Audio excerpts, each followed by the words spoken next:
Մեկնարկել է Հայաստանի արտգործնախարար Արարատ Միրզոյանի պաշտոնական այցը Վրաստան։ Հայաստանի եւ Վրաստանի արտգործնախարարների առանձնազրույցին հաջորդել է ընդլայնված կազմով հանդիպումը երկու երկրների պատվիրակությունների մասնակցությամբ։ Հայ-վրացական ավանդական բարեկամությունը մեծ հնարավորություններ է բացում փոխադարձ կապերի համար, որոնք կարող են նպաստել հարաբերությունների ամրապնդմանը։ Երկուստեք ռազմավարական գործընկերությունը պետք է նպաստի երկրների միջև փոխկապակցվածության խորացմանը, Թբիլիսիում հայտարարել է Հայաստանի արտաքին գործերի նախարարը վրաց գործընկերոջ հետ համատեղասուլիսի ժամանակ։ Այս համատեքստում նորություն չէ խաղաղության խաչմերուկ նախագիծը Հայաստանի Հանրապետության կառավարության այս նախաձեռնությունը, որը Հայաստանի վարչապետը ներկայացրեց հենց Թբիլիսիում առաջին անգամ, բայց այստեղ նորություն է երևի խաղաղության հաստատման փաստը,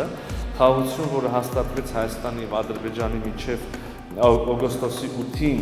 Ամերիկայի Միացյալ Նահանգների նախագահի ներգրավվածությամբ Վաշինգտոնում ձեռք բերված համաձայնություններով։ Մենք հավատացած ենք, որ խաղաղության հաստատմամբ, խաղաղության, ինքնիշխանության շարունակական ամրապնդմամբ մեր տարածաշրջանը իսկապես կարող է վերածվել մի խաչմերուկի, կապուղիների, հանգույցի։ Հայաստանի եւ Ադրբեջանի միջև ենթակառուցվածքների ապաշրջափակումը, այդ թվում Հայաստանի տարածքում Թրամփի ուղի հանուն միջազգային խաղաղության եւ բարգավաճման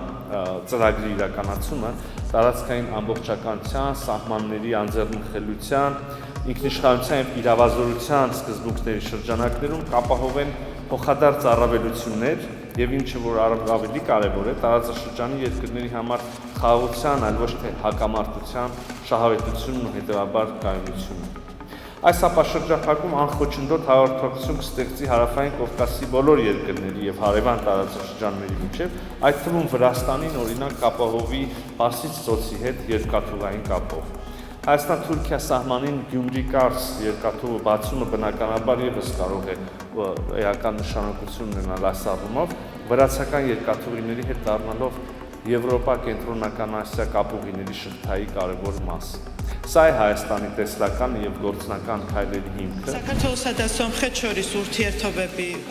Այսօր մենք քննարկել ենք համագործակցության ոլորտները, առաջնահերթությունները, հաջորդ քայլերը եւ փոխգործակցության տարբեր հարցեր։ Մենք նաև քննարկել ենք մեր տարածաշրջանում ստեղծված իրավիճակը։ Վրաստանը ողջունում է օգոստոսի 8-ին Վաշինգտոնում Հայաստանի եւ Ադրբեջանի միջև ստորագրված խաղաղության համաձայնագիրը։ Այս պատմական համաձայնագիրն իսկապես քայլ է Հարավային Կովկասում կայուն խաղաղության հաստատման ուղղությամբ եւ հարթում է տարածաշրջանի երկարաժամկետ կայուն զարգացման ճանապարհը։ Վրաստանը միշտ կարևոր դեր է խաղացել տարածաշրջանի զարգացման, նրա խաղաղ եւ կայուն զարգացման գործում եւ կշարունակի նպաստել տարածաշրջանային համագործակցության ամրապնդմանը։ Այս համատեքստում կցանկանային նշել, որ այս տարի Թբիլիսիում տեղի է ունեցել Հայաստանի, Վրաստանի եւ Ադրբեջանի միջև առաջին եռակողմ հանդիպումը, որի նպատակն էր հիմք դնել Հարավային Կովկասի երկրների միջև փոխշահավետ համագործակցությանը։ Հուսով եմ, որ այս համագործակցությունը կշարունակվի եւ զգալի արդյունքներ կտա երեք երկրների եւ ամբողջ տարածաշրջանի համար։ Հայաստանը Վրաստանի ինքնիշխանության եւ տարածքային ամբողջականության անսասան կողմնակիցն է, ինչն ակնհայտ է նաեւ միջազգային մակարդակում եւ կշարունակեն այդ փոխշահավետ աշխատանքը։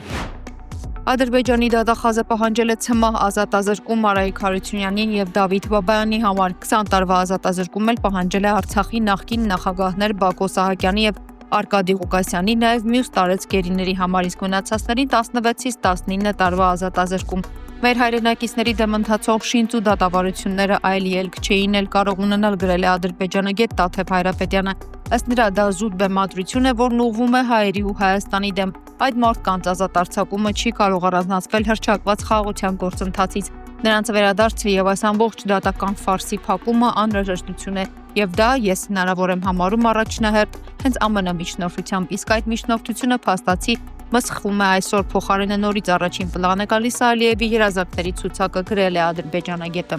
Իշխանական թևի падգամավորը հայտարարում է, որ խոր մտահոգություններ ունեն, խիստ խոր մտահոգություններ Բաքվում տեղի ունեցող դատավարության վերաբերյալ։ Եվ այո, ես պետք է բնականաբար երկրորդեմ պարոն վարչապետին առայն, որ ստեղծված մթնոլորտը, խաղաղության մթնոլորտը նպաստավոր պայմաններ պետք է ստեղծի, որ կարողանանք լուծել ուրեմն Ադրբեջանում պահվող մեր բոլոր հայրենակիցների իրենց տուն վերադարձի հարցը։ Այս ուղղությամբ մշտապես ամենօրյա աշխատանք է տեղի ունենում։ Սա մեր համար առաջնային խնդիր է եւ մենք հույս ունենք, որ առաջիկա գործընթացները, որոնք խաղաղության մասին գործընթացներ են, կհեշտացնեն գործընթացները եւ մթնոլորտ եւ միջավայր կստեղծեն, որպեսզի մեր բոլոր հայրենակիցները վերադառնան տուն։ Շնորհակալություն։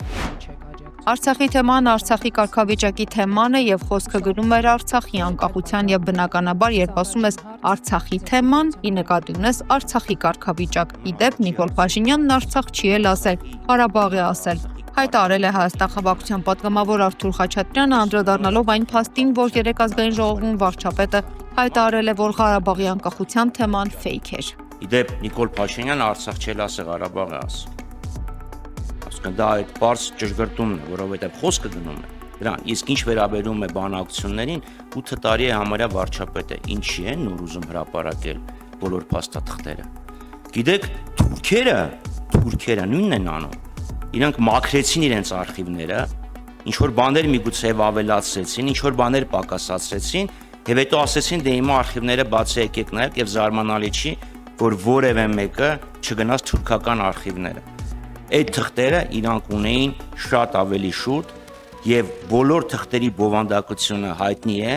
թերևս բացի նրանից, թե ինչ է իրենց առաջարկվել 19 թվականի հունվարին Միացյալ Նահանգներում։ Բայց կսպասենք, թող բացահայտվեն, կհանմատենք այլ աղբյուրների։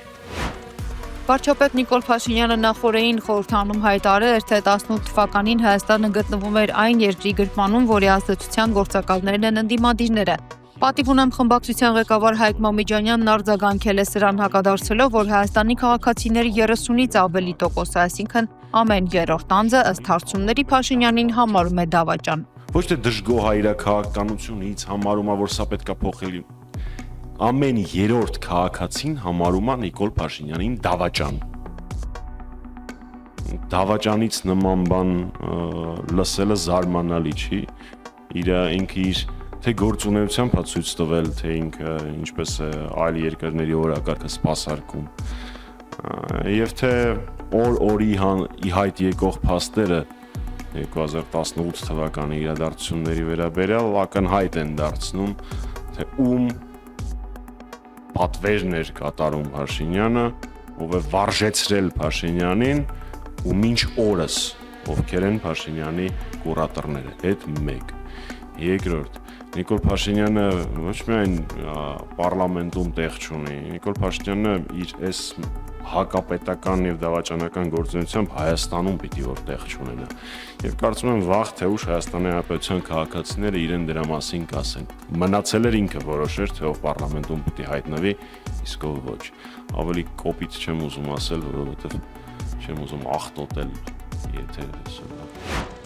Կառավարությունն ընդունել է առողջության համընդհանուր ապահովագրման ներդրման վերաբերյալ փաթեթը։ Առողջապահության նախարար Անահիտ Ավանեսյանը հայտնել է, որ նախագիծը համարվել է անհետաձգելի։ Վարչապետ Փաշինյանն ասում է, թե ընկալում է եղել, որ գուցե պետք չէ ներդնել հունվարի 1-ից, այլ մի քիչ ավելի ուշ, բայց ինքը կողմ չի եղել դրան։ Պարզ է ունենք լարվածություն, թե համակարգը ոնց կաշխատի, բայց մեր փորձը ցույց է տալիս, որ չկա բարեփոխում, որ չգնա ու չհանդիպի խնդրի։ Եկեք հույս չունենանք, որ մենք այնպիսի մի բան ենք անելու, որն առաջին վայրկյաններից սահուն է գնալու բնության մեջ, նման բան չի լինում, նշել է վարչապետը։ Փաշինյանը հավելել է, թե ապահովագրությունը համապարփակ չի ծածկելու առողջապահական հնարավոր բոլոր ծախսերը։